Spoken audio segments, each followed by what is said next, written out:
Welcome to the Week in Sports Cars on the Marshall Pruett podcast, brought to you by Cooper Tires and the Justice Brothers. Wanted to say hello here quickly, leave a very brief message before we get into the show.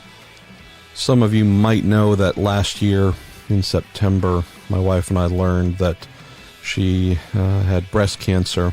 We had successful surgery a few months later, and in the months that followed, in the first major checkup, found out that that cancer had returned. And so this was April. We're just now here on May 29th. And at the same time, she's dealing with almost out of nowhere excessive back pain.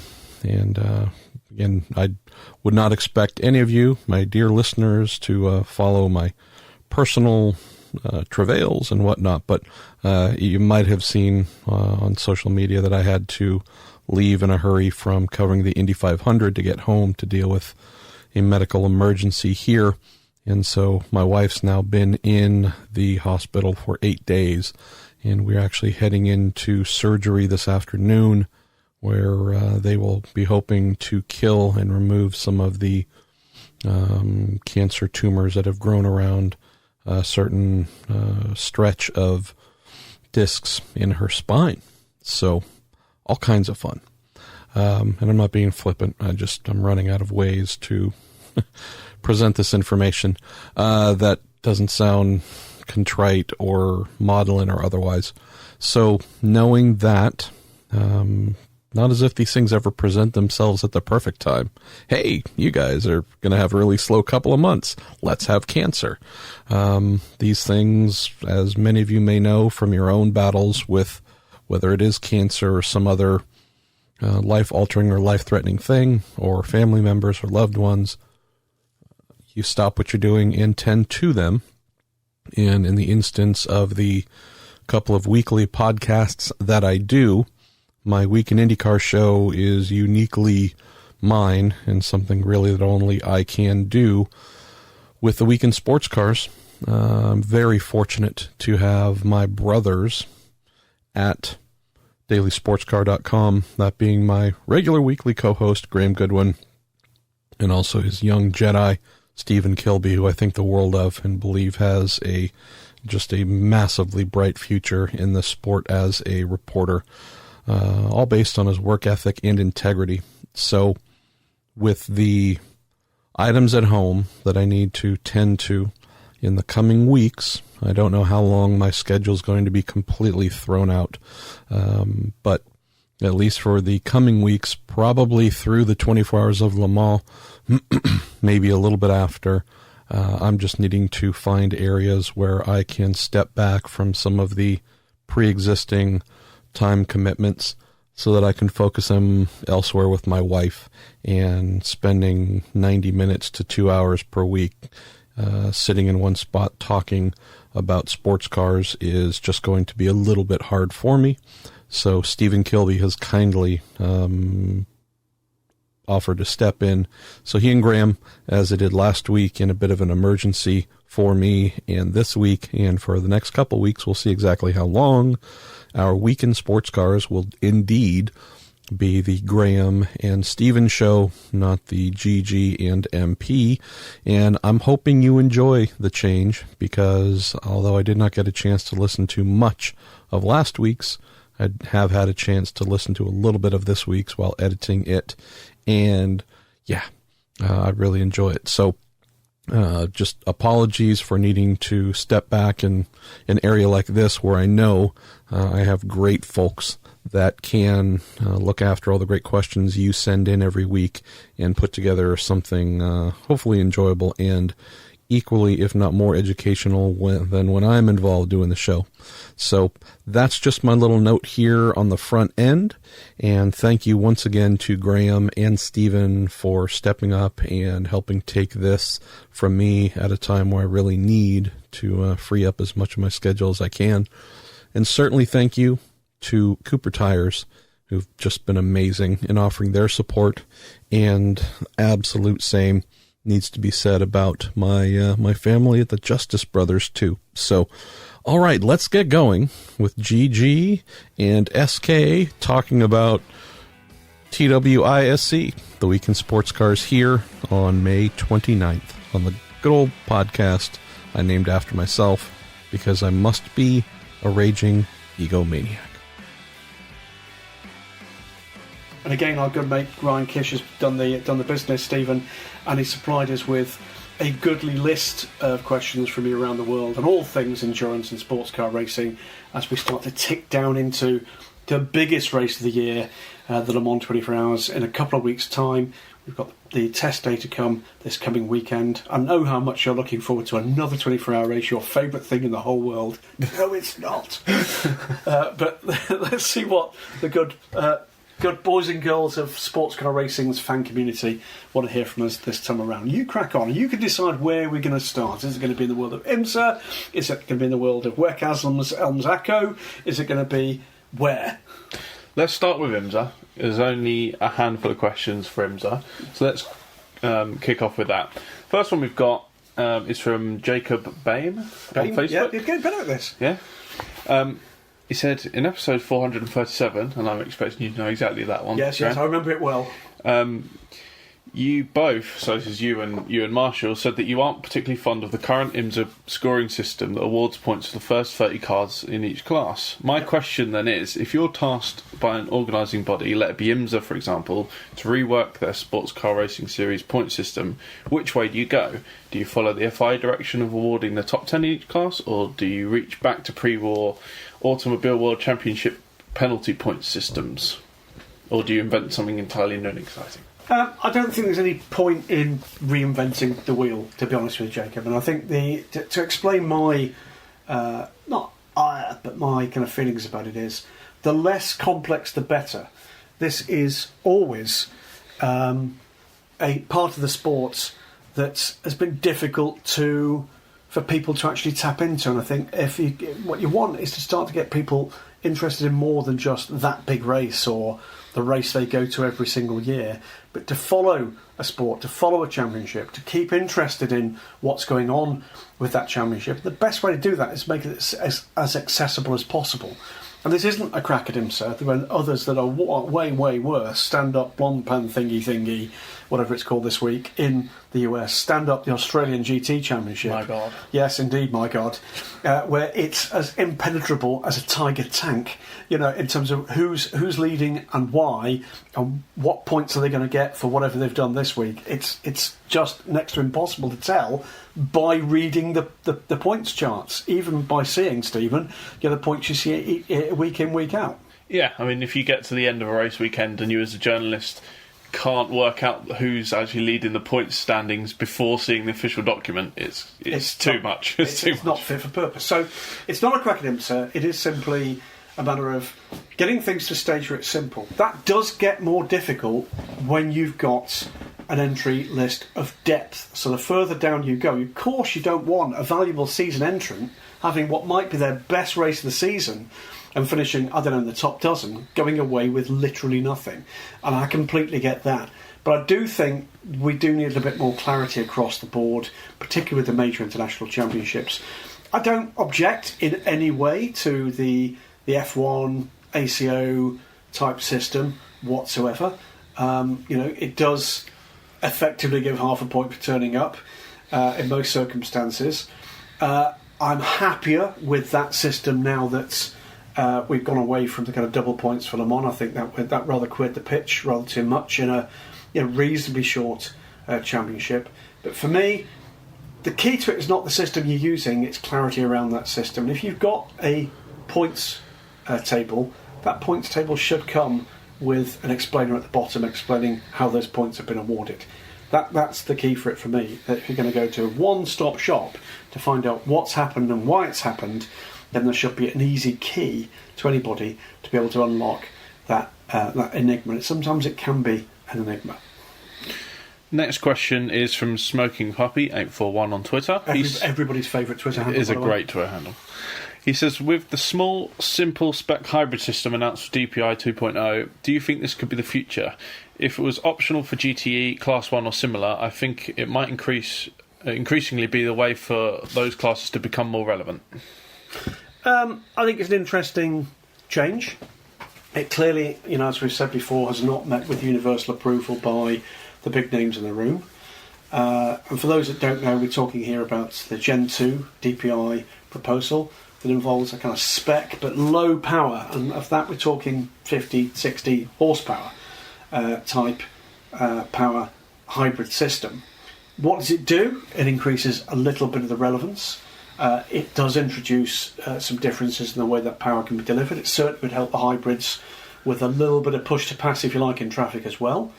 What doesn't it do? It doesn't take the game on further for anything other than IMSA. And I think that's part of the problem. This is where some of the OEMs are beginning to kind of say, well, that's all very well, but does that draw the correct balance? I think the more interesting question there is whether or not that might be something that legitimately might come in the future to something like GT racing. I think IMSA's DPI programme first. Look, it's had success. Is it the rip-roaring success that people imply that it is? Not yet.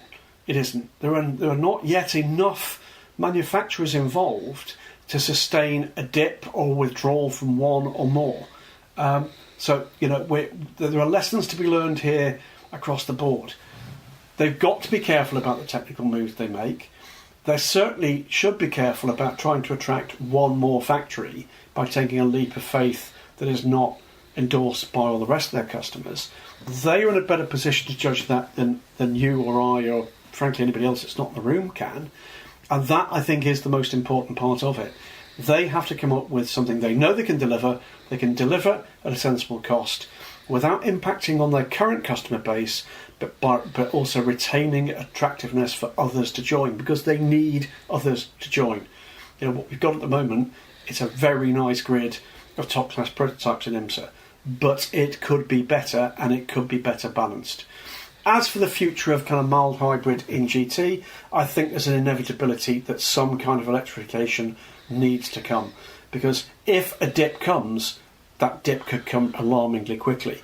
And there's certainly lessons for GT racing with what we're currently seeing with, the BMW decision is isolated at the moment to the WEC. Ford ended their programme, and there's no surprises. That's more or less exactly what we expected from Ford.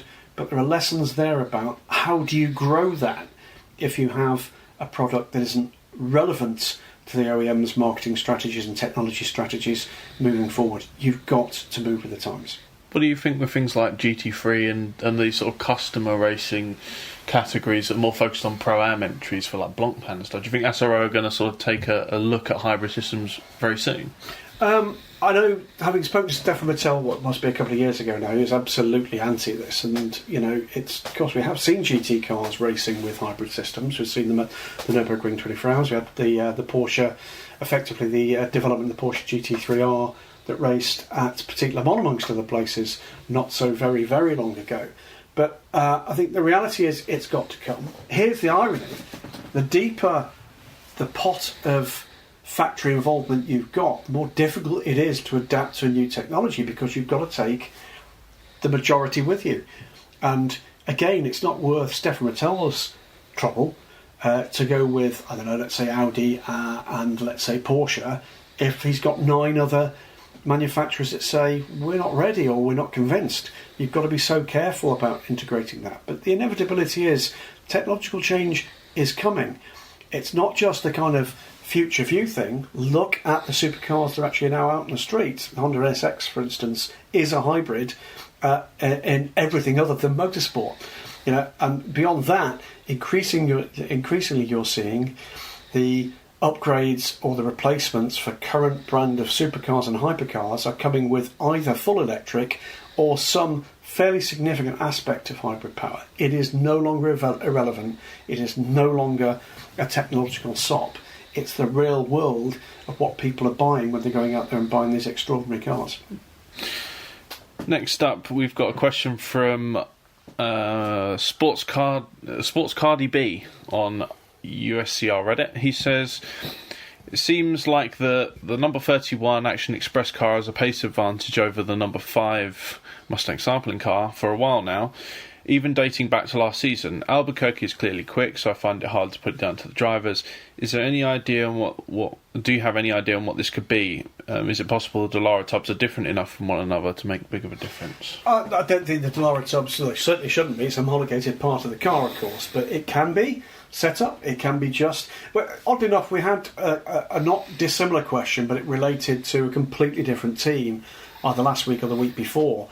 And I think I was relaying a point back about driving luck and applying that to, say, for instance, either the Porsche team in IMSA or indeed Corvette, where it does seem that they go through a season where one car squad has all the luck of the good variety and the other one has all the bad. And it may just be that. There's no doubt in my mind at all that Felipe Albuquerque is a world-class driver. We see that time and time and time again.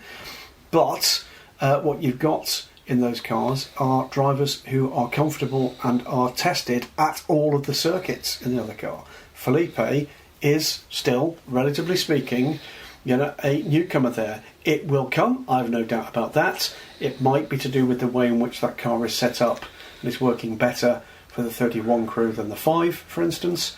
But do I think there's anything lacking in the 5? No, absolutely not.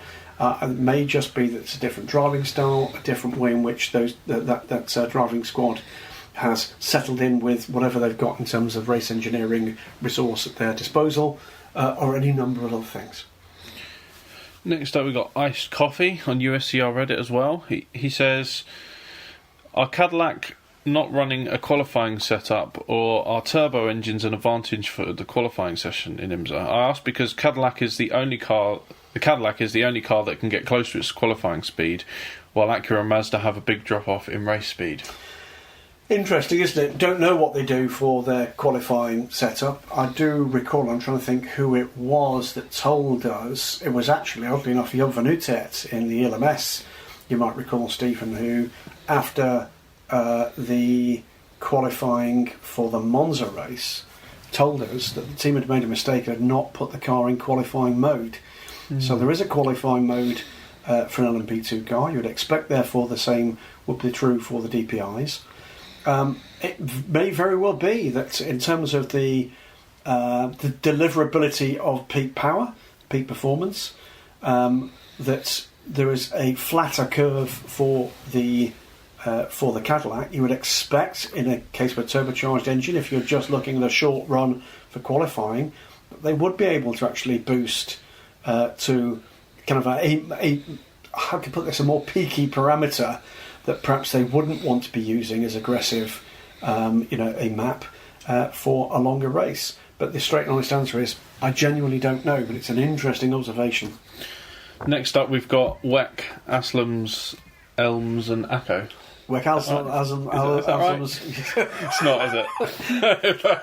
It'll do. Yeah, it'll do. We've got a heap of them. No surprise at the moment, of course, there's a bit more here. Not only, I'm sure regular listeners will be aware that Marshall's not with us for the next couple of weeks, but also we've not got very much by way of IMSA racing just now. Whilst obviously we've got Detroit, haven't we? Got Detroit coming, but what we've not, what we have got, of course, is the clans are gathering for a whole range of things.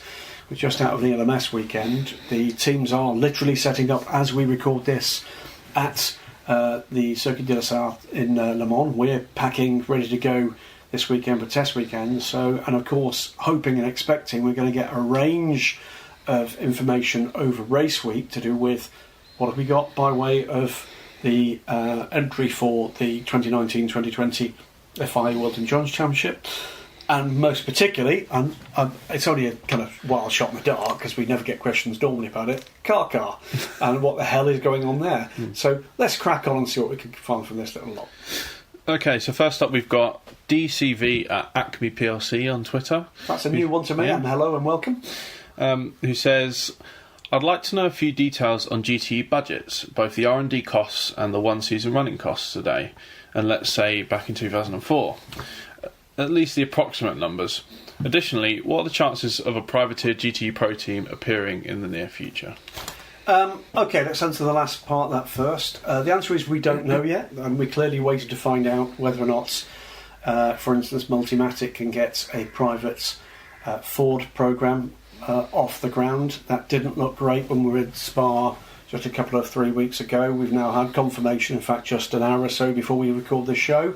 What we all knew was that the programme with Ford as a factory team will cease at the end of this current super season in WC, in other words, after Le Mans, and will cease at the end of this year after the current IMSA season. Say again, no surprises there, simply confirmation of what we were already told.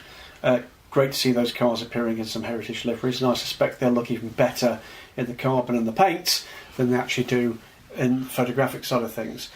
That, I think, is the best prospect of a privateer GTE Pro team. There are others that have sniffed around it. Doesn't look good for MTech coming back. I think MTech had no notice really of the final decision, so I don't think we're going to see MTech back unless we see maybe the odd one-off going into next year, and I frankly can't see that. As for budgets, the thing about factory budgets is spend what you like, and it depends how you measure that. Do you measure that on the R&D? Do you measure that on just simply what you're doing to field the team? Do you measure that on what you're doing in terms of marketing? Do you measure that what you're doing with business-to-business activity at the track? But it's a significant number. To give you a number I can put a kind of a degree of certainty on, I can tell you what it costs to run something like GT AM team for a full season of the FI World Endurance Championship, and it's an easy figure to give you because it's more or less precisely the same as the figure that you would actually be using in LMP2, and it's about €3.5 million for a full season, of course including the Le Mans 24 Hours. A two-car team comes at a saving per car of something like 10%, so about 3.2 million. That's of course comes courtesy of the fact that some of the logistics, some of the kit caboodle that you need to run those cars, you're duplicating, including some of the staffing as well. Only one team manager for a two-car team, etc. And as we all know, those team managers come with at least £1 million worth of salary. He says, laughing up his sleeve.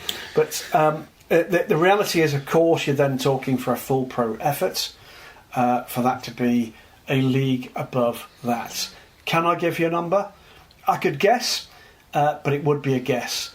My guess is that you're probably talking for a full factory effort, full rich factory effort with somebody like Porsche, where you do have activation at the circuits. Aston Martin the same, when you've got full factory drivers with the salaries that those guys actually attract, because of course you've not got a gentleman driver bringing up budgets.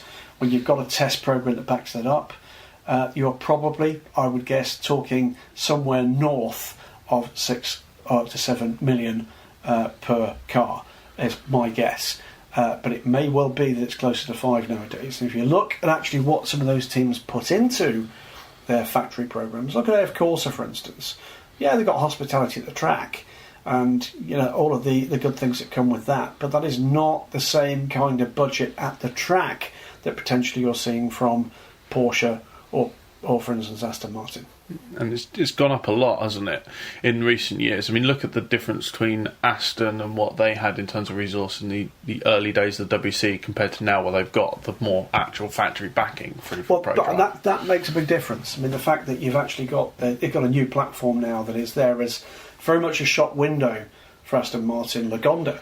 Forget the Aston Martin racing side, but it's a shop window for them, and that's something with Andy Palmer coming across to Aston Martin from Nissan in 2016. Sea change in the way in which they've addressed it. Thankfully for all of us, Aston Martin, for instance, have long had their motorsport programs at the real core of their marketing efforts, but that has only increased their involvement with Red Bull Racing in Formula One. What they're doing, of course, with a brand new range of GT cars, GT4, GT3, GTE, and let's wait and see what happens in terms of hypercar, moving forward into a new era for their high-end products. Not that there's an Aston Martin that isn't high-end, but what we saw at the Geneva show with 4 mid-engined cars and concepts. There was massive change coming, and thankfully they're using their GT race programs in a whole range of ways, not least of which is to prove technology. And also with a lot of business-to-business activity, a lot of customers coming along to those races, but promoting the fact that they're moving forward. Next question comes from Jerry Robert Suduff from Facebook. He says, do you see Ben Keating driving the Ford GT in a non-works effort in the 2019-20 WC season? It's an interesting one. Ben has had various opinions. You've I know spoken to Ben about this one. There's been times when he said no. There's been times when he said he will do potentially some other racing. I think what he has said, he's not interested in a Pro-Am GTLM part of IMSA. I think there's every prospect we'll see that car out racing. Where and when is an interesting one. The one that's obvious as a prospect would be for him to continue, if he's going to continue in GTD in 2020, is the doubleheader at Sebring, Super Sebring, to potentially have the Ford running in the wet race and whatever he decides to run, if it's the AMG in IMSA next year. Do we know this? No, we don't. Will he be battered to an end of his life by journalistic query? Yes, he will. But you're the man that's spoken to him. What's he told you, Stephen? Well, he told me back at Sebring, and what's interesting about what he said was, he said they're not going to make any decisions on where they're going to run that car until after Le Mans. And obviously that's come after the WEC deadline for entries next season, so it's very unlikely, I think, that we see it as a full season entrant. But whether he does the odd round here and there in GT-AM, that could be a possibility. Well, we know that's likely to be the case. I mean, we'll come, I'm sure, later on to what my expectations are now of what we'll see for a full season entry for the WEC. But we've already had, you and I were at a test at Spa last week, and there was what was meant to be a one-off entry for Le Mans, the APM Monaco Porsche 911 RSR with the Proton competition guys, and the three Monegasque drivers telling us that they will be looking to be a one-off entry at Shanghai because that's where they've got those business interests. So, I think we will see that. I hope we'll see our good friends from Car Guy at the Fuji round as well. I know they've been keen to look at that. They tried to get an entry for Spa off the ground, and that didn't quite work. And we know from Roman Rusinov that he's targeting Bahrain and possibly Fuji as well with the G-Drive Aurus LMP2 effort. So for me, that'd be really good. I mean, it's great to have a stable World Championship, but boy oh boy, it's nice when the odd guest car turns up and adds something else into the mix. We saw it this current season, of course, with the Corvette guys, with some one-offs for them. But it's always good to see something a little bit different, add something into that mix. It's great to see something new. Yeah, give some stories to tell, doesn't it, at some of these rank and file races. Jakob Bam again comes through on again Facebook. There, yeah. Comes through again with another question on Facebook. He says, Graham, you've been mentioning recently things along the lines of what might come after the WC, usually while answering questions concerning the static car. Is there some actual substance to this, or am I overly pedantic? Is there any risk of the WC devolving back into the ILMC or collapsing altogether in the near future? That's a great question. No, you're not being pedantic, not in any way, shape or form being pedantic. The reality is, as we've seen with just about every other racing product in the modern era, that things come in a cyclical way.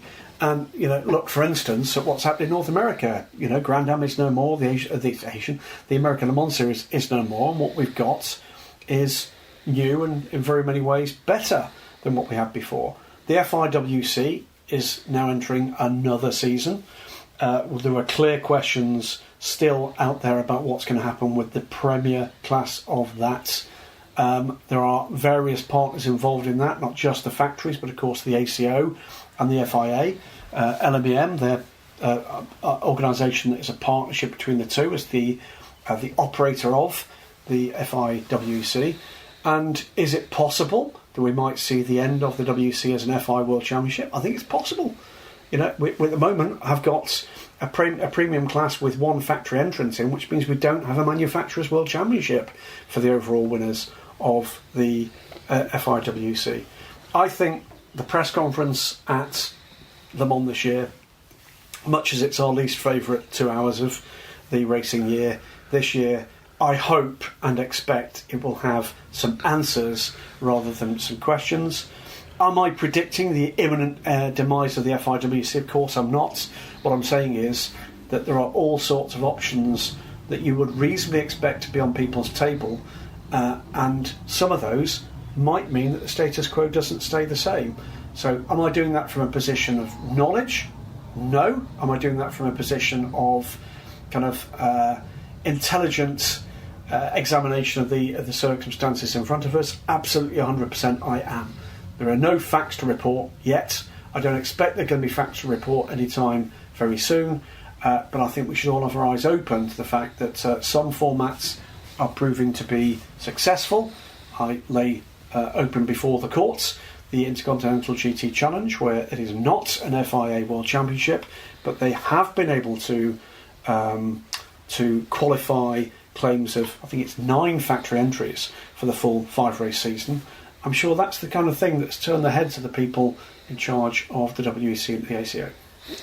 Next up, we've got Ian Keyworth on Facebook. He says, do you think the split season for the WEC, i.e. autumn to spring, is going to cause issues for manufacturers going forward, as it may not align to fiscal years for budget sign-offs? Could this put off IMSA DPI teams that budget for calendar years? I think the move to a winter series made some sense in 2 or 3 regards, but it certainly caused some problems in terms of, like you quite rightly say, at the budgetary side. Also, things like driver rankings. And I'll give you a for instance here. So to have a season that cuts over 2 calendar years, when you've got the overlay on that one for driver rankings, is of course a calendar year system. That means that you have to have a rule that if you are a full season entrant in the WEC, starting in September, that you have to retain that driver ranking into the following year to complete the season you've committed to. It's exactly the same rule here or there we've had in the Age of Le Mans series for several years. So a silver driver in September, should they be regraded by the FIA to gold, for the following year's driver rankings, stays as a silver, but only in that championship. So the interesting part of this one is the way that's beginning to impact the choices of teams and drivers that are keen to retain someone as a silver. But potentially what you might want to be looking at is to place that guy in a FI World Endurance Championship. I think if anything, although it could hit a factory program hard, I think it hits some of the Pro-Am teams in the WC harder, because if they're relying more on sponsorship agreements and partnerships and drivers bringing budget, and they've got their own partners bringing money to them and their programs, it's harder for them to see something across the line. And we've seen that, and I've spoken to some members of the P2 paddock who have said that not only is it difficult to try and budget for a full season when it crosses over 2 fiscal years, but you can't just change a livery for new sponsors. You can't change a title sponsor of a race team mid-season. No, so if you do have a trouble mid-season, sometimes it can be hard to get out. Well, stand up TFC TRSM Ginetta for that, exactly that. We've seen a Malaysian car in absolutely. We've seen as well, for instance, the changes to Jackie Chan DC Racing's lineup from Sebring. That's because a number of the teams did indeed sign agreements with drivers for a calendar year, and they did that on the basis of, 1, that's what they could get, and 2 was that they betted on, and for the most part have been successful in betting on the fact that Sebring, Spa and Le Mans as a 3-race deal to complete the season was a relatively easy sell. And they're not the only ones. I mean, we've seen transfers of drivers throughout the year. I mean, and for instance, before Le Mans, the Labre Competition Ligier, yes, had the R2 Parfumier friends, but actually had not had the same driver for any race. That Nick Boulet, he'll be racing with the team at Le Mans and also raced at Spa, is the first time they've carried over a driver between 2 races this season. It has been a bit of a plate spinning act. It is something that the guys are trying to adapt to. At this point, I think if you were to ask many of the teams in the paddock, they would tell you it's caused more problems than it's solved.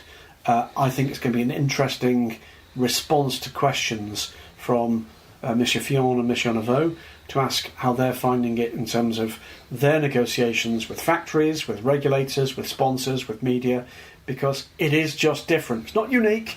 Age of Le Mans does it, Formula E does it, but it does cause additional issues. Stephen Armstrong from Facebook is asking a question about BMW. He says, with BMW ending the M8 program after the upcoming 24 Hours of Le Mans, where does the future look like? What does the future look like for BMW and MTech? The M8 will continue racing in IMSA with RLL, but can we reasonably expect it to be competitive without any factory support from BMW? Is a privateer route or GTM route reasonable for WEC? Additionally, I read that MTech will likely be left high and dry for the 2019-20 season due to late timing and exclusivity of their current deal with BMW. What are their options? Right, first and foremost, the RLL squad remains with the factory backing they've had to this point. It was eventually a very late decision from BMW, and you're the guy to actually answer this question, because you're the guy, Stephen, that's spoken to us and Skinner at BMW MTech. I think they went from a position where they were reasonably hopeful that they might retain something to a position where, frankly, now I think they're treading water and waiting for the end of that contract. Yeah, I mean, they kind of...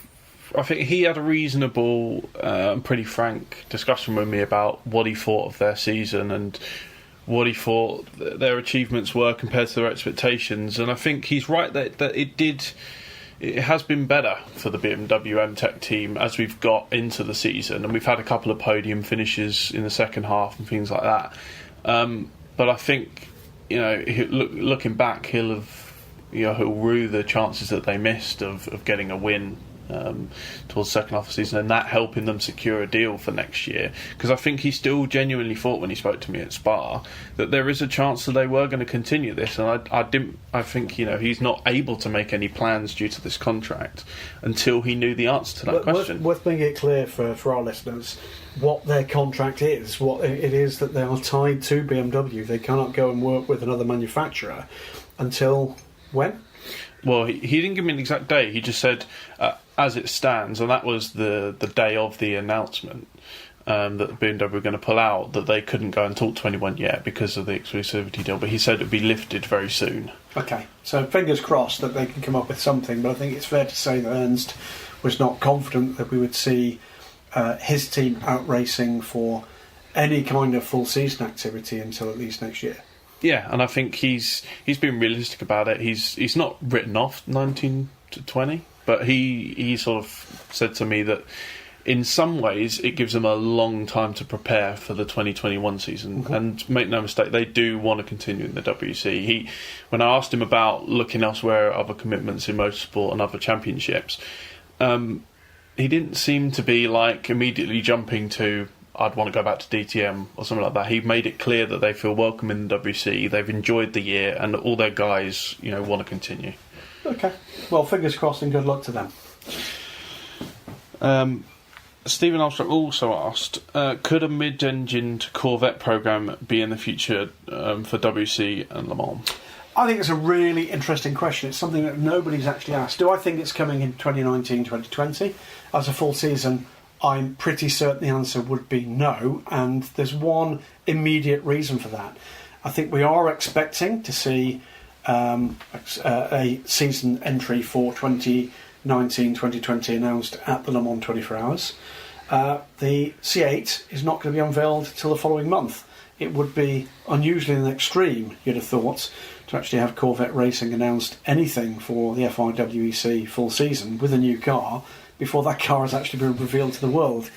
Do I think there's a possibility we'll see more of an uptick in Corvette's activity in the WEC? Well, we've seen them in actually half of the races this season in the WEC, where both of the iterations of the Le Mans 24 Hours at Shanghai and then at Sebring, where we had a one-off car. There's all sorts of reasons for that, one of which is, of course, there were some specific marketing reasons with Redline in China. And beyond that they are under some pressure, both self-imposed and imposed by the rule makers, around their continued surety of their places at the Le Mans 24 Hours, and indeed the way in which the auto BOP system actually works and BOP in general works for them. So could we see at some point in the future more from Corvettes in the WEC? I sincerely hope so.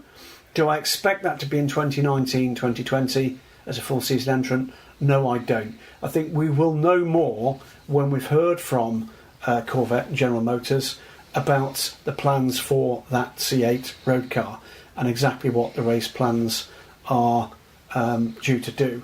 I have had, by the way, some weeks ago, a friend and colleague telling me that he's 90% certain that he saw one of those cars testing here in the UK, and behind closed doors here in the UK. Quite what that was about, I think we can sort of get towards in terms of one of the specialist suppliers that is relatively close to the circuits that this car was apparently seen at, not photographed, unfortunately.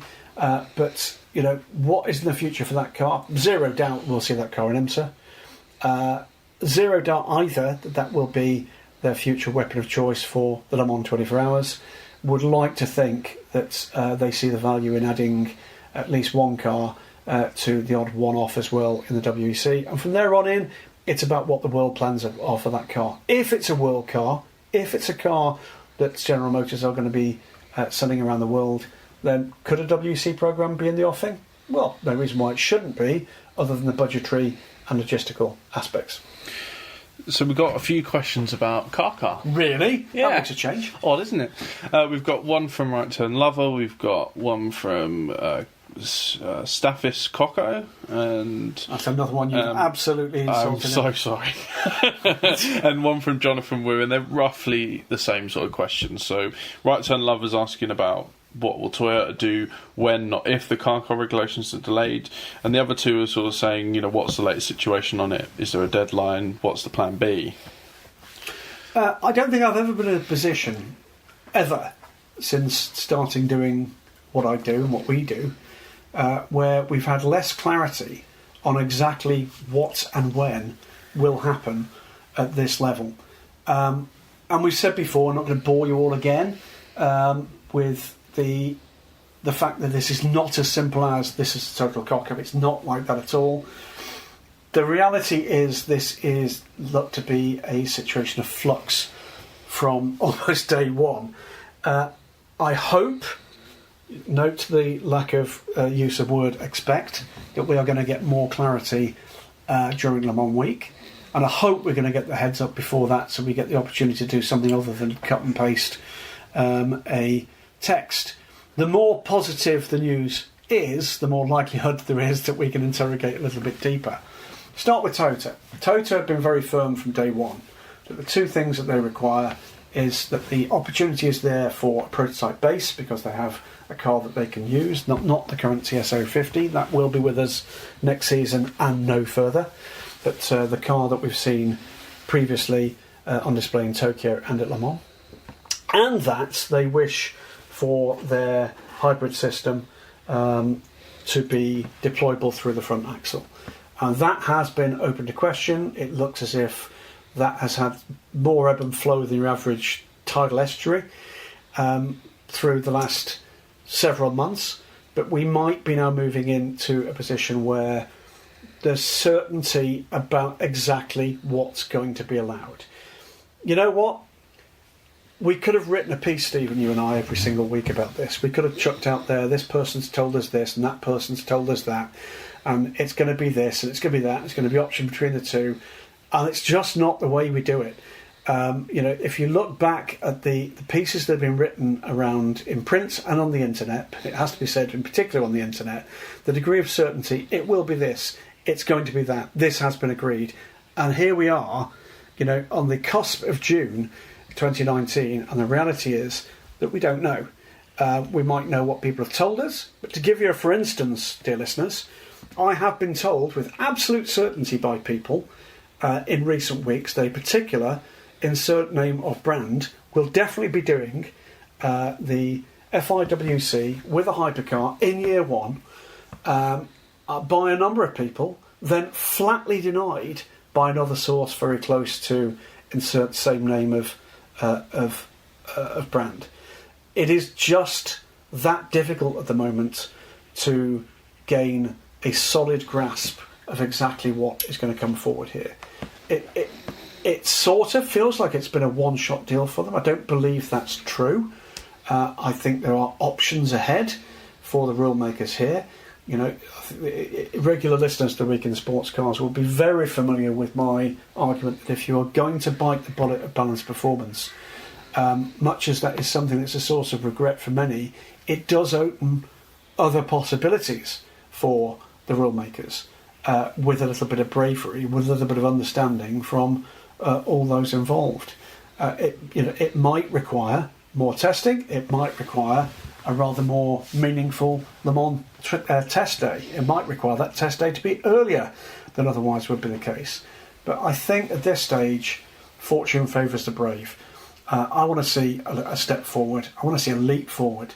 And whatever that's going to be, if it's going to be car delayed, integration of the current LMP1 cars without the hybrids, the opportunity for factories to do the same, the opportunity for DPI manufacturers to come now or in 2022, or whatever else, or a combination of any number of those, all I think is required now to take us forward and have a reasonable external debate about this one outside the wood-panelled,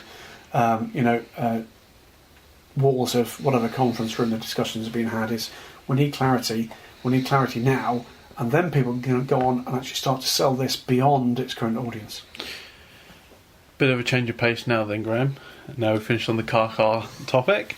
Let's talk about Le Mans pit stop regs with a question from Nicky Swan on Twitter, who says, do the pit stop regulations for this year's 24 Hours of Le Mans revert back to refuelling only, then tyres and service, or is that for next year?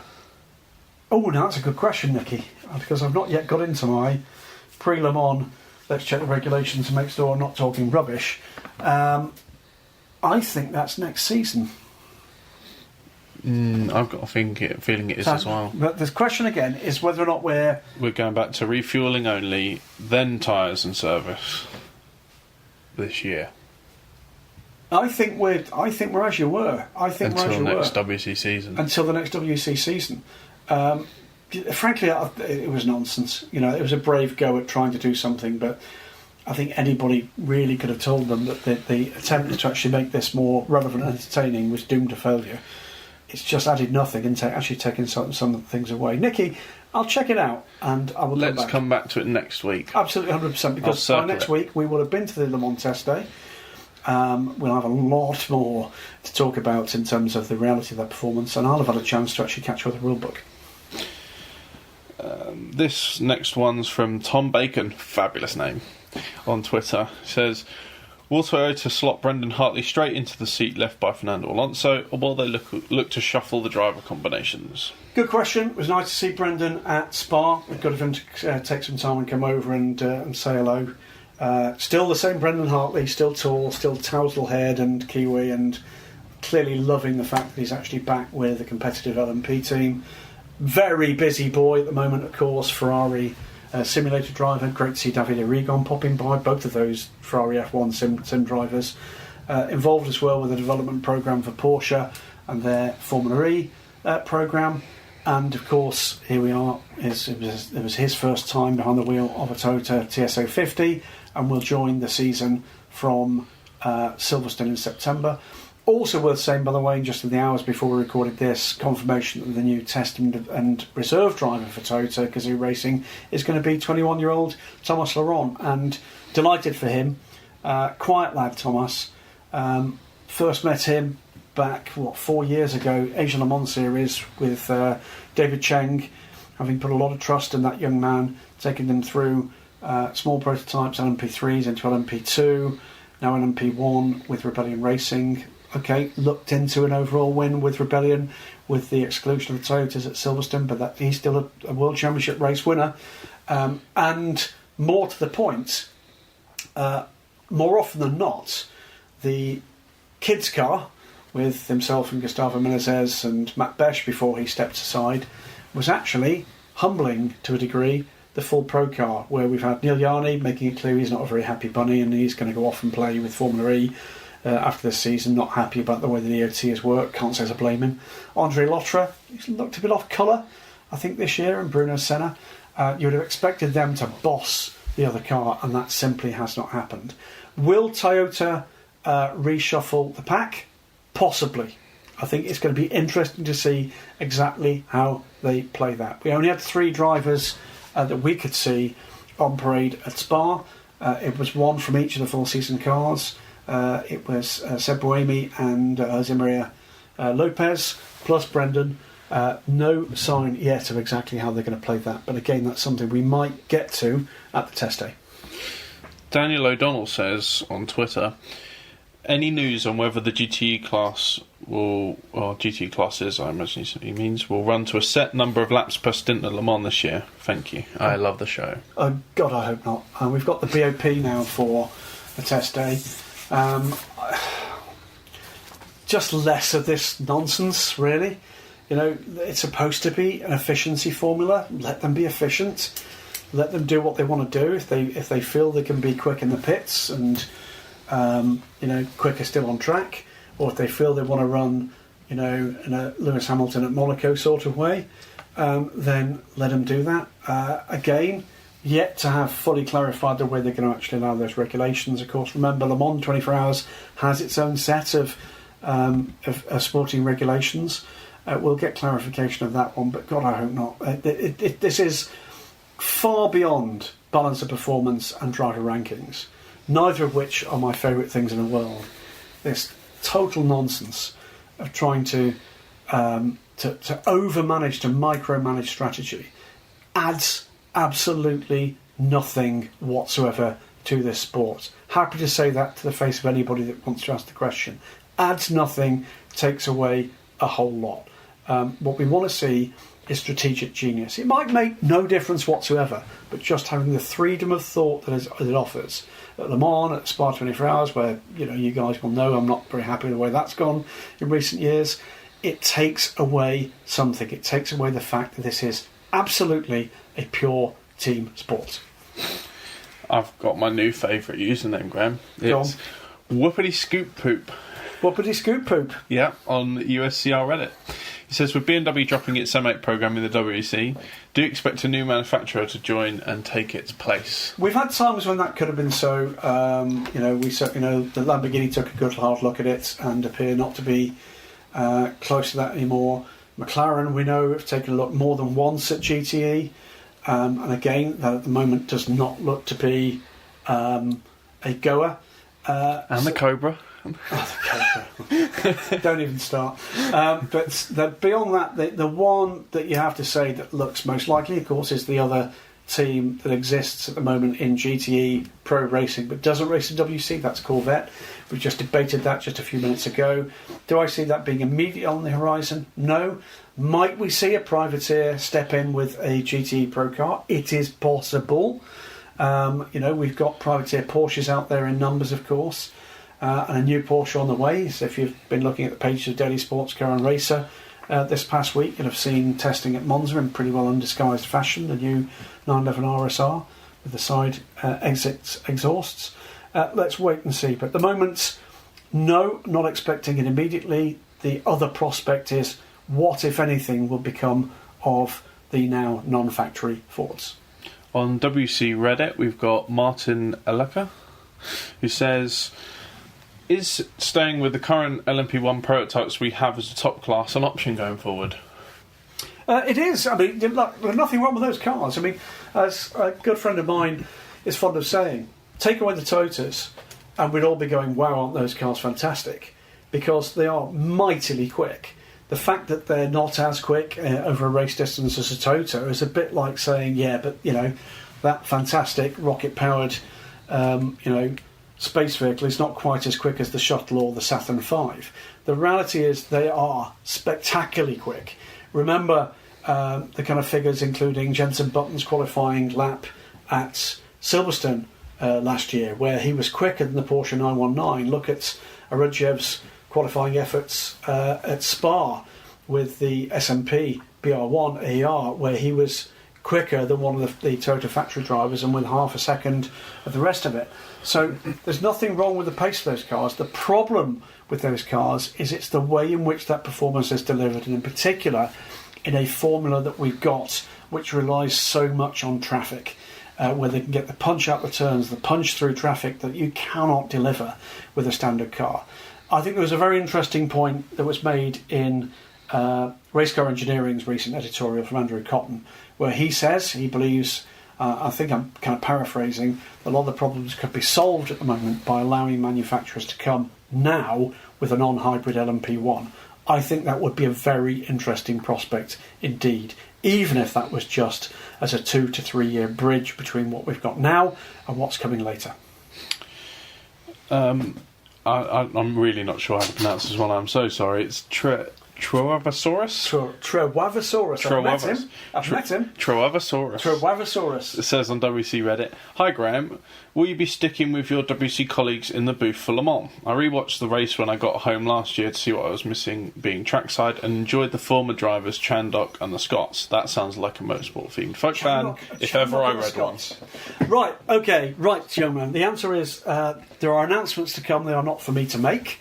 I can tell you I will most certainly be at Le Mans. I can tell you that depending on your chosen mode of catching up with the race, you will be hearing my voice at Le Mans. We'll also be there with a full team from Daily Sports Car, and we're going to be adding a little bit of a trick to our coverage this year that we've not tried before. So watch this space for that one. As for what is going to be the offer for the stream, the app, I'm absolutely fully aware of what that is meant to bring to you. You're not going to be disappointed, without a shadow of a doubt. But again, we're just, I think, a day or two away from a full announcement of what that team is going to be. But I think it's fair to say that it's a pretty strong lineup.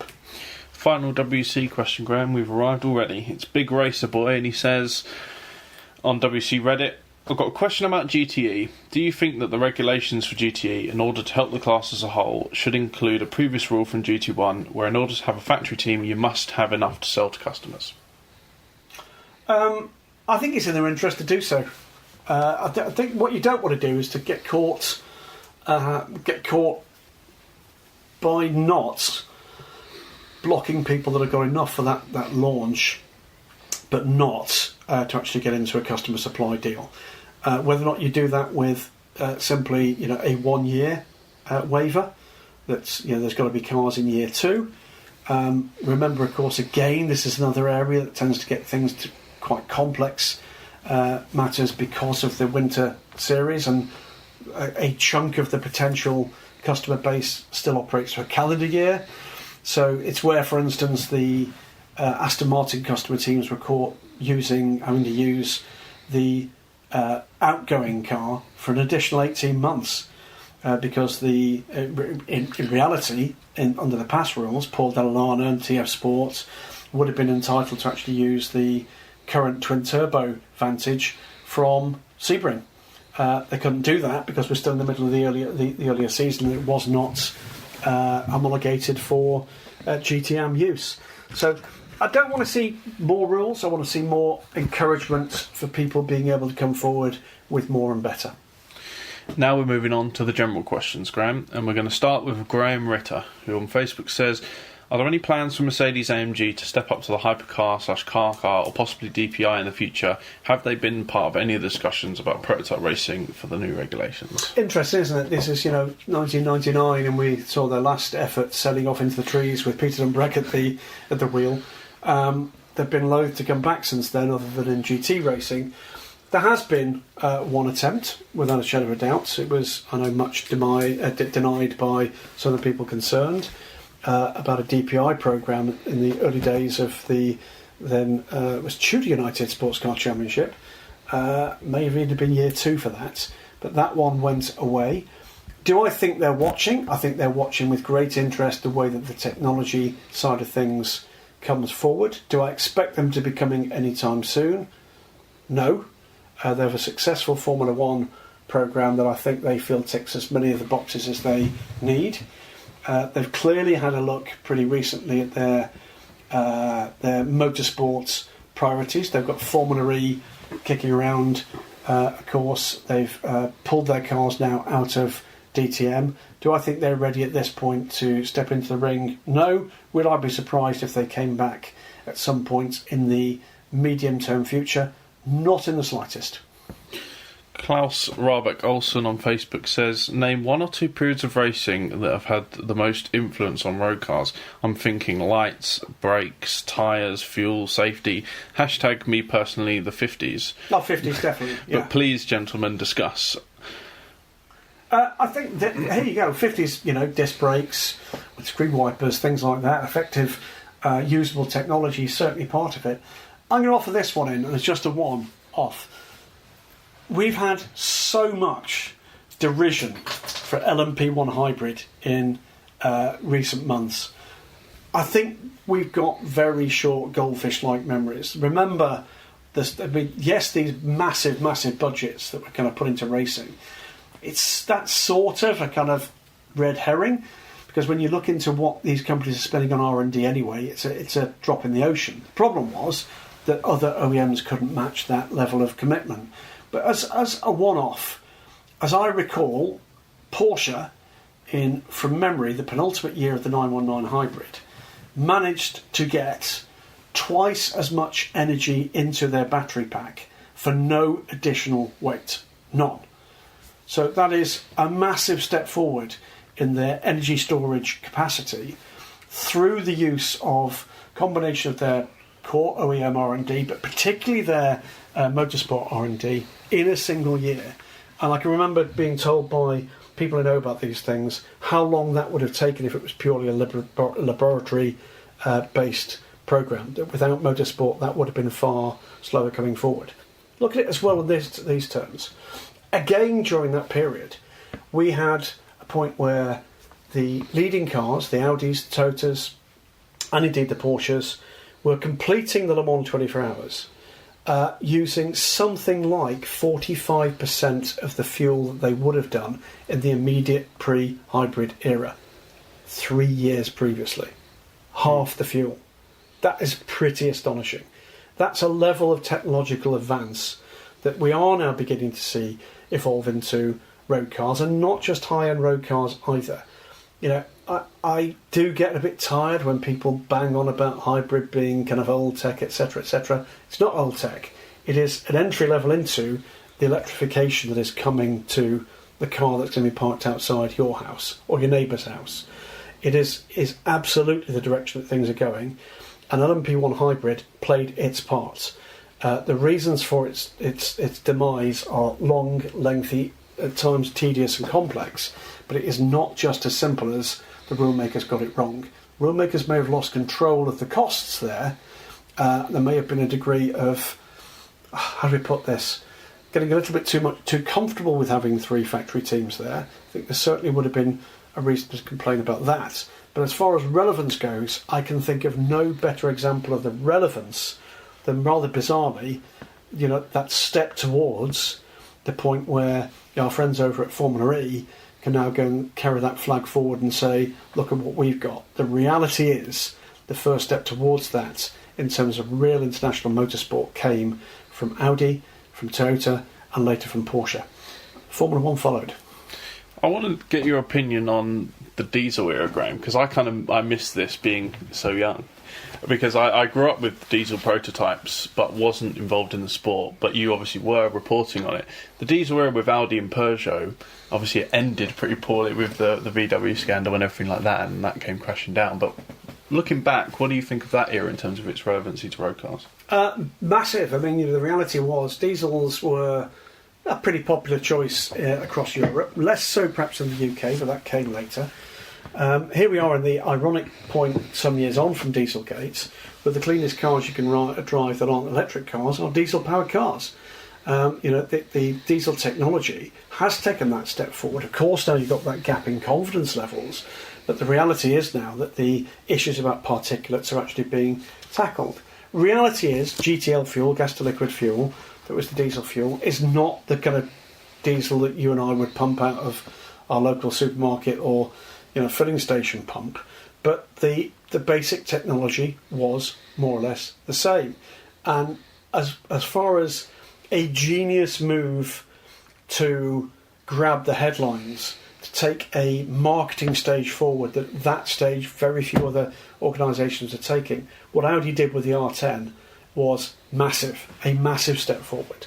You talk now to the guys who drove those cars. Obviously talk fairly regularly on and off mic to Alan McNish, and he will tell you, that is an astonishing piece of kit. And this comes from a man who'd done Formula 1. This comes from a man who'd, won major races in major sports car teams with Porsche, moved to Toyota, back to Audi again.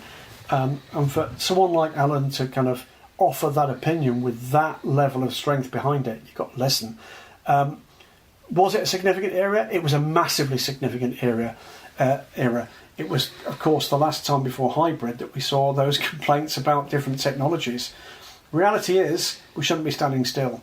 You can either be a purist that wants somebody to bring the biggest, fastest, baddest thing on 4 wheels, or 3, or 2, if that's what you want to do, or 6.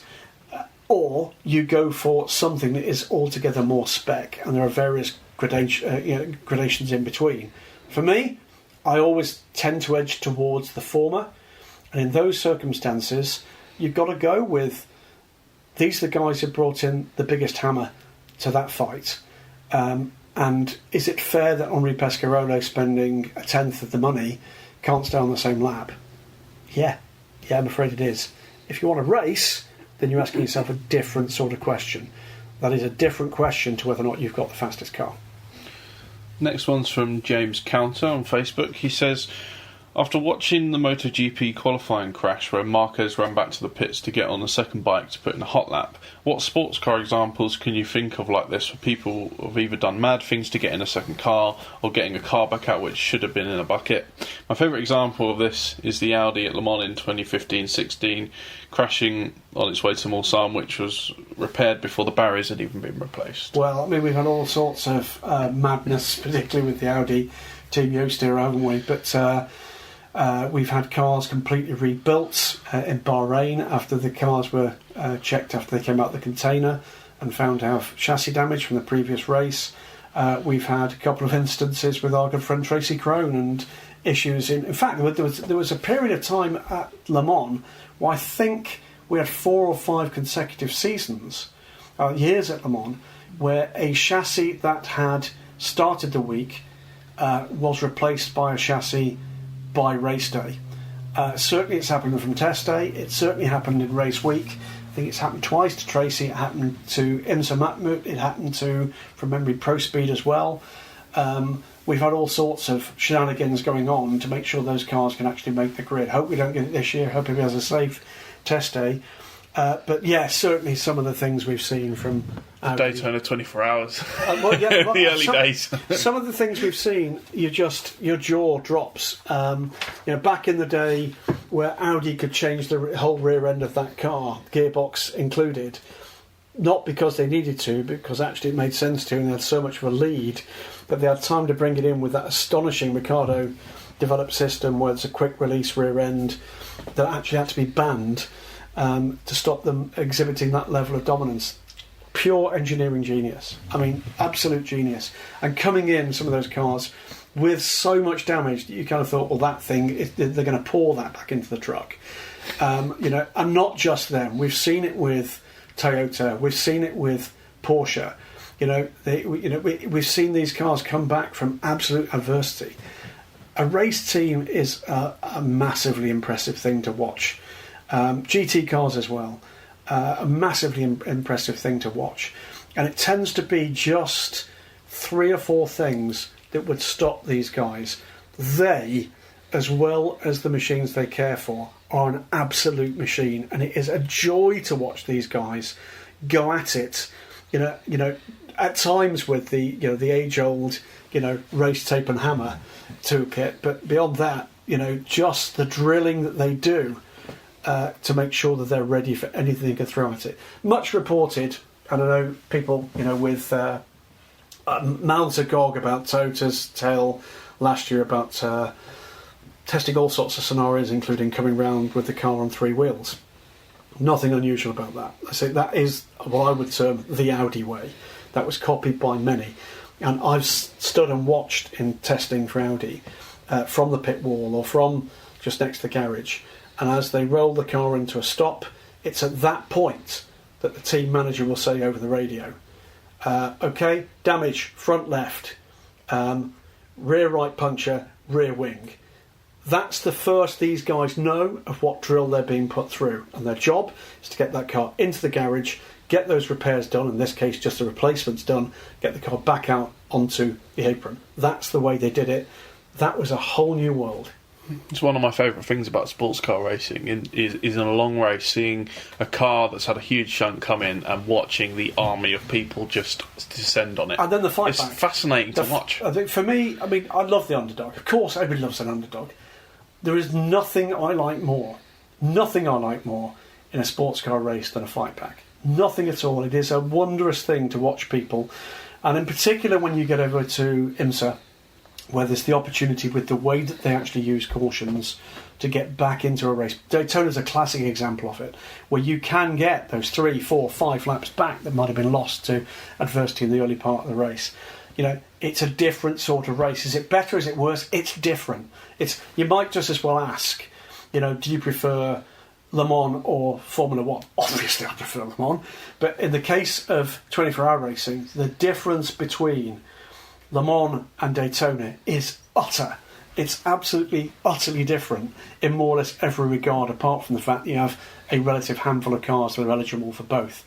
The way in which those races work, the way in which the teams work, the fact that you've got to push the car behind the wall rather than working on it, you know, in a pit garage, everything is different. And that's what, for me, still the buzz about 24-hour racing in particular is there is time and there is space, if you've done the job well, to fight back. And who knows, we might just get that. If Toyota don't get a cleaner run... Well, it could be like Porsche 2 years ago, couldn't it? Absolutely. Had to fight back. Shea Adam has chimed in. So it's Adam Shear. Adam Shear, Yeah, sorry, yeah. Adam Shear. On Twitter, says, what's one kind of racing you've never developed an affinity for? Drifting. You hate it. It's a bit like... Pulling teeth? No, I Trip to get it, and it's kind of fun. Oh, that's quite spectacular. Wow, that wheel goes across a long way. But I just don't get it. It's a bit, to me, like it's a motorised 1,000 horsepower version of Strictly Come Dancing, and I don't get it. It's like dressage for cars. Dressage for cars. There's that. I don't really get that. What else don't I get? It was on the telly at the weekend. The cars are really, really quick. Sound absolutely terrible. Formula 1. I gather it used to be really good. Now it's absolutely unspeakably awful. Oh, you're going to hate me for this, but I'm going to say drag racing. I really can't. But I've never seen it live. Now there you go. That's the difference. No. I've never seen it live, but I can't. Watching it on TV, I'm just like, I'm telling you, man, drag racing. You have got to be there. Okay, forget everything you see on TV. Go to a top fuel drag race, and I guarantee you, Stephen Kilbey, you will come bounding into the room to tell me all about it. I agree with you. Just watching a car launch and waiting to see whether or not it got point this or point that. Go and see it. It's an event, and it's controlled, barely controlled automotive violence. It's imagine this. Le Mans 24 Hours 10 years ago. The Audi comes in. Okay, it's a driver change. There's a clink at the back of the garage as they unchain the cage that keep little Alan McNish, and then he gets in, and it's uncontrolled violence for the next 2 hours. It's like that in like 3 seconds. That's top fuel drag racing. Sounds pretty good. It's Alan McNish in a box with someone waving a Tonix tea cake at him through the small cage window. Next one is from Ryan Terpstra, and it's a question for me. So thank you very much, Ryan. Yeah, you better ask it. Ryan Terpstra? No, I just want to do that. Okay, Ryan. Thanks for filling in, Stephen, and thank you very much indeed, Stephen, for filling in. Is there a series you don't cover as a journalist that you regularly follow? It is an odd one, this question. I have had a think about it, and you'll sympathise with me with this, Graham, in the fact that we watch. You don't see that. We watch so much racing for work that finding the time to watch a complete championship that we don't have to cover is really difficult. Because even if we love it, we're away while they're on, and often working at exactly the same time these races are on. And by the time you get home after doing a weekend of racing, the first thing I don't want to do is turn on and watch another race. But I do watch racing throughout the year that we don't cover. I don't watch full seasons of these, but I do watch a bit of IndyCar. I like the new shape IndyCar a lot. I think it's a series that I dip in and out of, and I always have done. I watch some WRC because it's so different to what we do, and I like the fact that it's.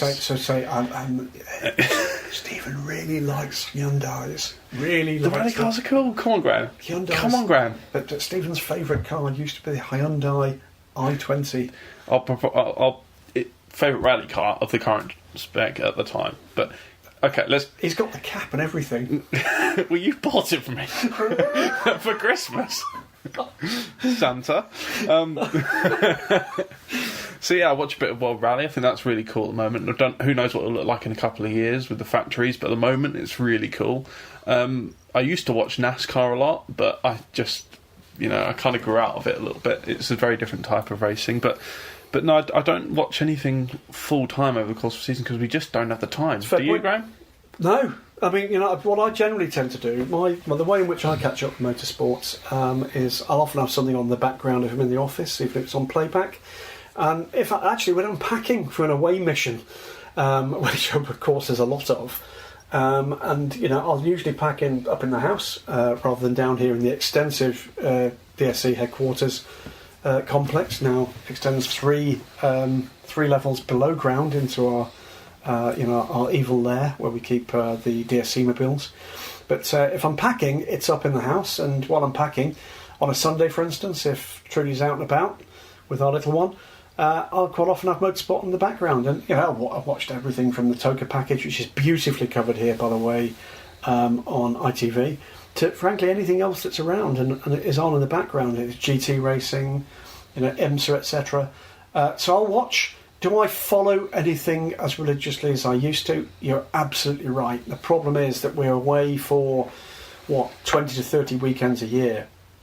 Clashes with literally everything. And you don't have a vested interest as a fan when you work in it this closely, do you, really, in that sense? No, I must watch this to find out who won. Yeah, as everybody knows, I'm an enormous Kimi Räikkönen fan. I think he is the living messiah, and that his cheeky chappy exterior basically just covers up his innate genius as a driver. No, I don't. I just think he's bloody rude, to be honest with you. But no, the reality is I try not to get hooked up in the personality aspects of it. I try to dip in and have a reasonably good tag on most motorsport. There are some I struggle with. Formula E, I'll be honest with you. I've watched it from time to time. I just don't think it makes a very engaging TV product. I think they try just a little bit too hard. But yeah, I mean, I think there are others that do a brilliant job. It is still in our bailiwick, but I think if you're looking at a way in which you can cover motorsport that doesn't yet have a mass audience, well, I think SRO do a fantastic job with their streaming product, with what they do worldwide. Absolutely fantastic way of actually covering that, and I think that deserves probably a bigger audience than it's currently getting.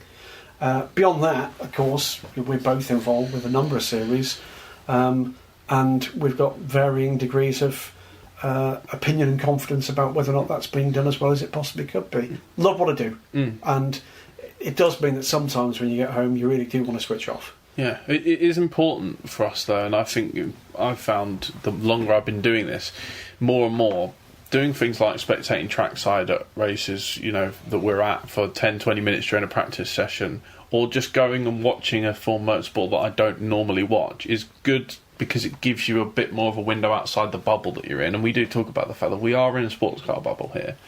And so when I sit down and watch something like MotoGP, I'm always reminded, actually, this is really good. It's really entertaining. MotoGP? I just don't have time or 150 quid to spend on the streaming package. I've never been a massive two-wheel sport fan. I would say, though, I think TV, with its restrictions, does a better job with two-wheel motorsport than it does with any four-wheel motorsport. So you can see them work, can't you? You can see them work, you can get close, you can get the cameras that are on board, it's a visceral thing.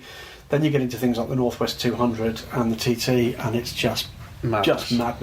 Just madness. And that is as close to a gladiatorial sport in motorsport now that we've got anywhere in the world. And so yes, if the MotoGP stuff is on, if TT is on, I will take time to go and watch that, because it's altogether different gravy. Jeff Easterling asks the next question on Twitter. He says, how much bearing does success or failure in Formula One have on manufacturers like Ferrari, McLaren, Red Bull on their choices to go and do something like Le Mans? I find myself rooting for them in F1 just in the hopes that they'll expand to do Le Mans. Well, I mean, of course, Ferrari do in GT, but Ferrari have been, it is fair to say, the most Machiavellian force in motorsport for as long as I can remember. Their current involvement, could they come with something at the top end? I think we've been through periods where they've been very close. I think we've been through periods where that's fallen off a bit of a cliff. Will they come? Honestly, God knows. It's a straight answer. How much of that is the success of AF Corsa kind of doing it all for them? No, well, I think AF Corsa, to get that right, I mean, AF Corsa operate dozens of cars in dozens of championships and on-track days, one make, multi-class GT racing, and now LMP racing as well, of course, across the world, into the hundreds that AF Corsa do. But the only factory programme they've got is they operate the Ferrari factory GT team in WC. That is the factory entry.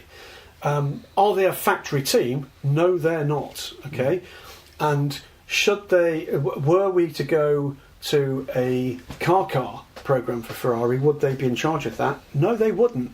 It's the straight answer. They might have an involvement, but they would not be the team that ran that project.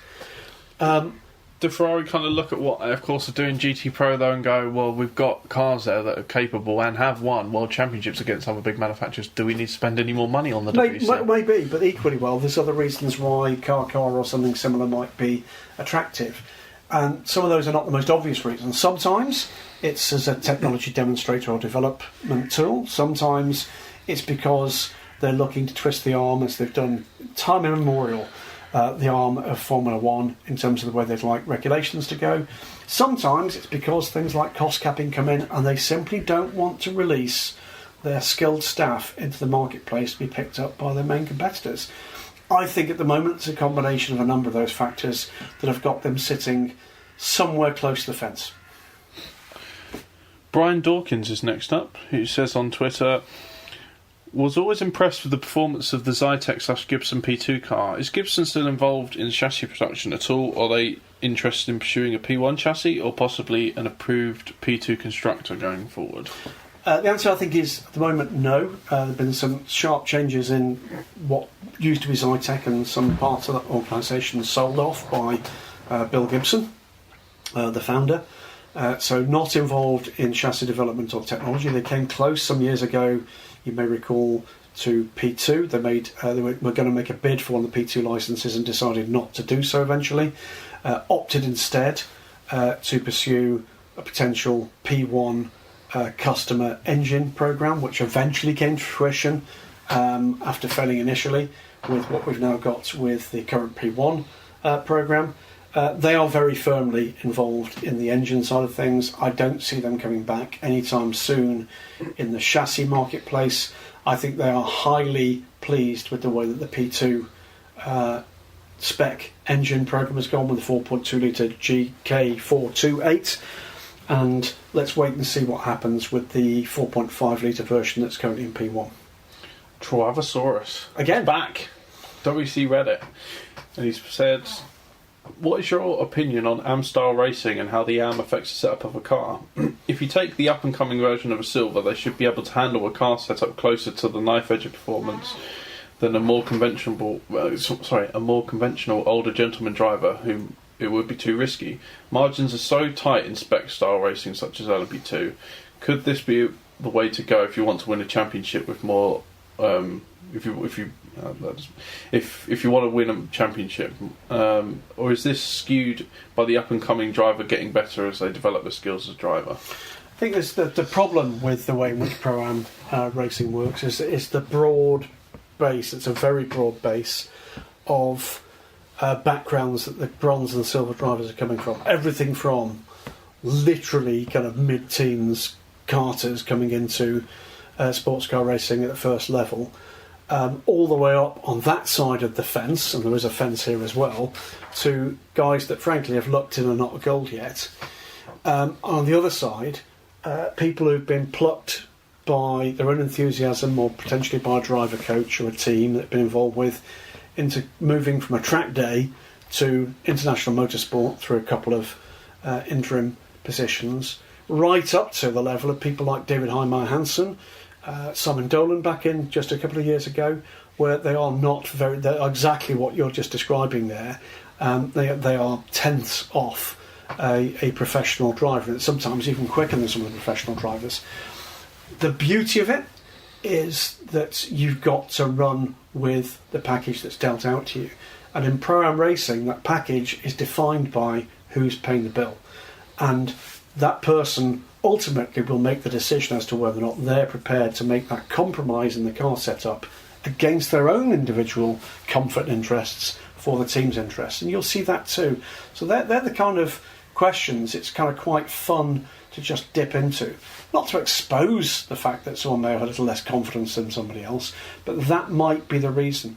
The point you make as well about the fact that those operating windows are tighter when you get to be more spec, I think is a really good point.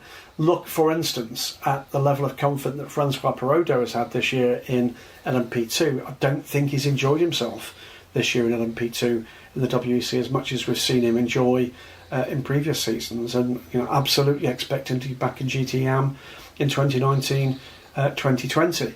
I think that is a very well observed point there, that they are just edgier. These are really very quick cars indeed. And remember, I mean, we talked about the speed of the LMP1 cars in relation to the previous factory iterations. Look at the LMP2s. It's not that long ago that 330 was the red line at Le Mans. These cars were doing 325. This is not the top class. This is the secondary class in prototypes. And for me, I'm going to chuck into the mix. Here's something to think about. We go down the road of talking about if they do this with car, then you have to wind back the LMP2 cars substantially to keep them out of that mix. Why? Why do we have to do that? They should have an inbuilt disadvantage in that they are Pro-Am cars. That should mean that certainly over a 24-hour distance or a 6-hour distance, they should be significantly slower over the full race distance than a P1 car. I don't think you need to do as much as is at the moment being talked about. 7 to 10 seconds wind back, I think, is ludicrous for a P2 car. I think that's not respectful of the abilities of those teams whatsoever. And think of it this way: start the Le Mans 24-hour race. Let's say you've managed to get 3-4 factory teams. That's 8 cars at the front. Let's say we've still got 3 or 4 legacy P1 teams grandfathered back to that, let's say 330-ish. And let's say we've then got P2 cars where you've trimmed 3 or 4 seconds out of those as well. You could have 20 cars piling down the Mulsanne at a reasonably similar pace, albeit delivering that pace in a very different way through the full lap. That could be something a bit special. Don't mess with the P2s. Before we get on to our final few questions in the fun section, I'm going to throw one more question at you, Graham, because I think it's a hot topic today. Hot topic? Hot topic. Hang on a minute. Hot topic.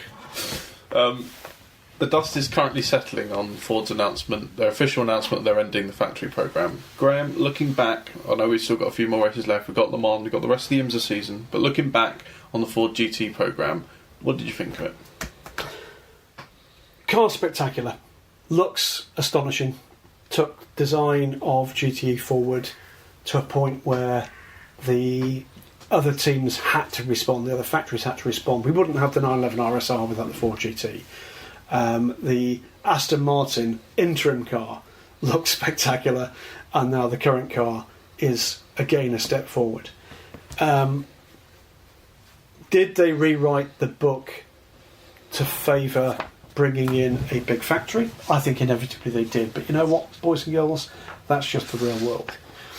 On the rest of it, they've not had the success that I think they felt they could have. Maybe they've got a point that's at times balance of performance has trodden on them pretty hard, but then again I think they would look back privately and think we did take the mickey a bit them on that first year, and they did. solidly take the mickey at Le Mans. They did what some of the guys behind that team have been very good at doing all along, which is read the rule book, look at what the rule book allows you to do that, execute the plan. It's not their job to go out there and basically offer up a disadvantage to themselves. It's their job to go and win races. That is what the factory expects. One other point to make about the Ford effort is this, and it surrounds the driving squads. It has been a joy to see a number of those drivers given the opportunity at a point where some of them might not have got that opportunity, and a point where others of them careers were beginning to actually wind down a little, or opportunities just faded away. It has been a joy to see some of those guys back with smiles on their faces and just showing just how quick they are. Look at drivers like Richard Westbrook, Olivier Pla, Andy Pruett in particular, who has been a revelation to me in his time in the WEC. I hope we keep Andy, because boy, he's quick. He's exactly what I want to see in a sports car racing programme, which is, a massively skilled, world championship quality, aggressive, but smart race driver. And if you would have put 3 years ago Harry Tinknell and Andy Pruett in a room and thought that right there is a potentially very potent driver duo, you'd have been laughed out of it. But the introduction of tall bloke from the west of England, just plucked from the cockle trawlers, and thrown headlong into a championship career, and WC Santa, when he started his beard,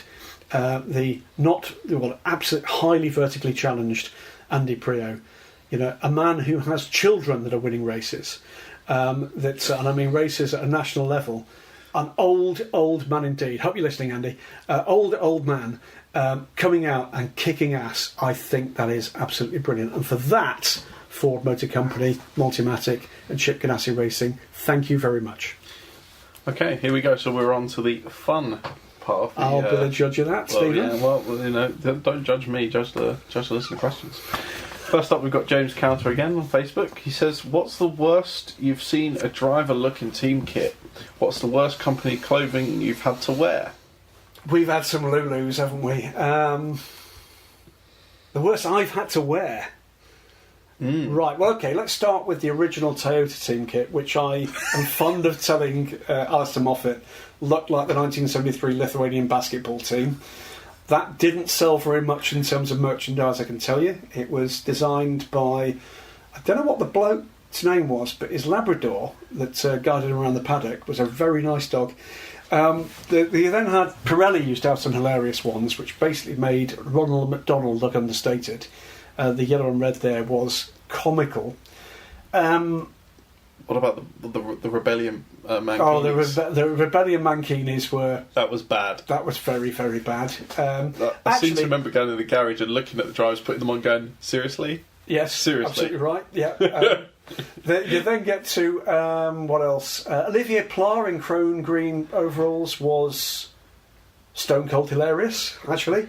It did look like a green match, which was quite astonishing.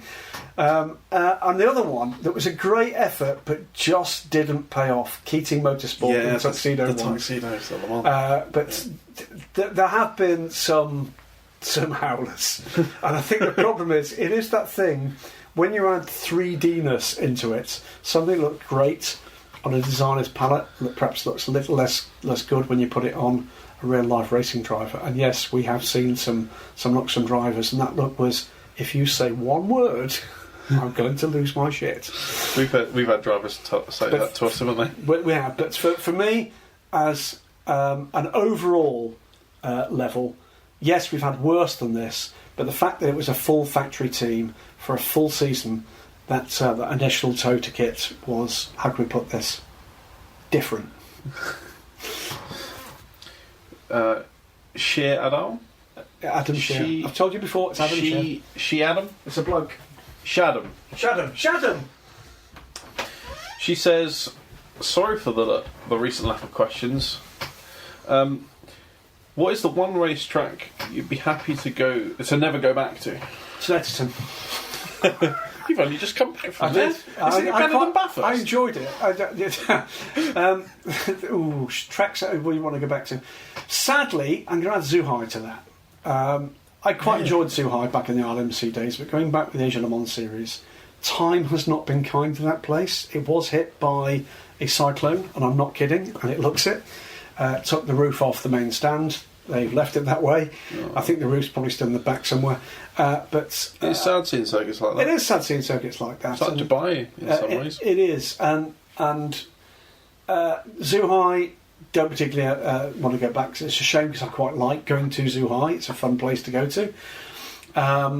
Certainly, places that you've just had a miserable time. And there's been times when I've stood in the paddock at Snetterton and the wind and the rain sweeps across it. You feel like you're out there in an North Sea trawler rather than actually covering British GT. And there are times when you just stand looking up at the sky going, damn you, Jonathan Palmer, for buying this place. But not a fan of Snet. It's just a long way from everywhere. It's quite a long way from Snetterton, never mind anywhere else. But, it's... as far as the international tracks are concerned, I'm a very lucky boy. I've got to go to more or less all of the places I've loved, watching from afar. There's one or two still on my bucket list. Hopefully one of those will come this year. I'm hoping so. Just about to nail down the package for that, hopefully this week. But there's not very many that I would turn around and say to you that I never want to go back there again. I could do without the trip to and from Spa. I quite like it when I'm there. It's the world's dullest trip. Can I say, rather controversially, Silverstone, on the basis that WC LMS doubleheader running between the two paddocks is thoroughly miserable? Yeah, but that's not the play. The thing is, here's the strange thing. But it's not a place that it's okay because it's Silverstone to me. It's just Silverstone. Silverstone's got to be a better place to work in recent years. There was a time 3-4 years ago when it was just horrid. You just didn't feel welcome. Here's the odd thing. Do I love Silverstone? No. Does it produce good racing? Hell yes. Yeah. It really does. And that's the thing. I can forgive a track all sorts of ills just for the fact that it produces really, really good racing. I mean, controversially, I wish Rockingham hadn't shut, because actually to watch a race at Rockingham used to be great fun. Really good. But there's not many tracks that you kind of look back and think, I don't ever want to go there again. Here's the odd thing. There are very, very few tracks I've been to just once. Very few. I could probably list them on the fingers of both hands. And because of the nature of the way that my duties with Delhi Sports go down through the years, and later with radio and with TV, there aren't... I've not been to as many circuits as many of my colleagues have, because I'm usually going back to the same circuits time and time again. So I don't collect circuits, and famously I've never been to a street race.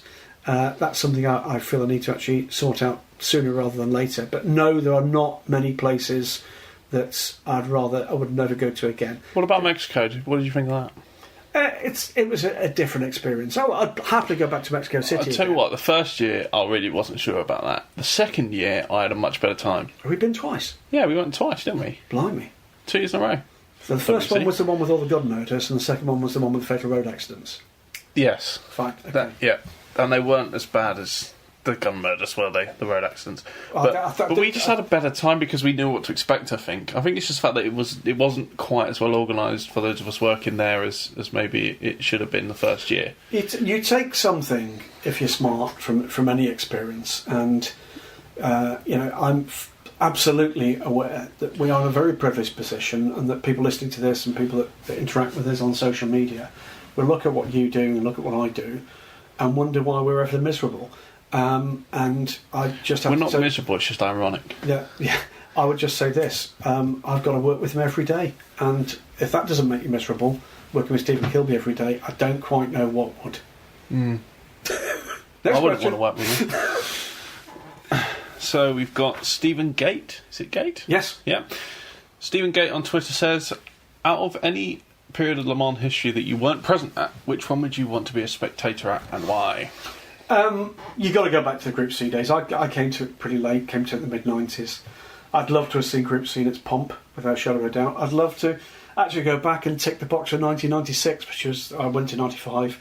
and for day job reasons couldn't go the following year, but had been every year since.